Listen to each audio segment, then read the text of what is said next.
Bonjour et merci de nous rejoindre pour les perspectives du marché d'aujourd'hui. Thomas va nous rejoindre, puis la salle des marchés, pour nous parler des dernières évolutions. Thomas ? Le portefeuille numérique de Bitcoin du Salvador, Chivo, a supprimé une fonction de tarification qui permettait aux utilisateurs de réaliser des profits rapides sur les transactions. Les actions mondiales se sont arrêtées près de leur plus haut niveau en 6 semaines et les investisseurs se préparant à la semaine la plus chargée en résultats du troisième trimestre sur fond de ralentissement de la croissance. L'indice des valeurs vedettes de Londres a progressé grâce à la hausse des prix des matières premières qui a stimulé les valeurs pétrolières et minières, tandis que les actions de la banque HSBC, axée sur l'Asie, ont progressé. La dernière session a vu les actions Twitter gagner 0,7%, l'indicateur oscillateur ultime donne un signal haussier.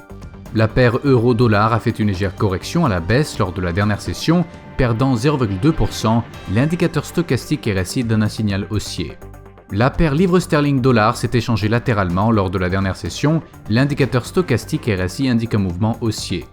La paire dollar australien-dollar américain a augmenté de 0,3% lors de la dernière session, le signal baissier de l'indicateur ROC est conforme à l'analyse technique globale. Les indices S&P Case-Shiller des prix de l'immobilier résidentiel aux États-Unis seront publiés à 13h GMT, les ventes de logements neufs aux États-Unis à 14h GMT, la confiance des consommateurs aux États-Unis à 14h GMT, l'indice Redbook aux États-Unis sera publié à 12h55 GMT, le taux de chômage de la Finlande à 5h GMT, les exportations de la Nouvelle-Zélande à 21h45 GMT. Nous espérons que vous avez apprécié nos perspectives du marché d'aujourd'hui. De la part de toute l'équipe, nous vous souhaitons une journée de trading productive.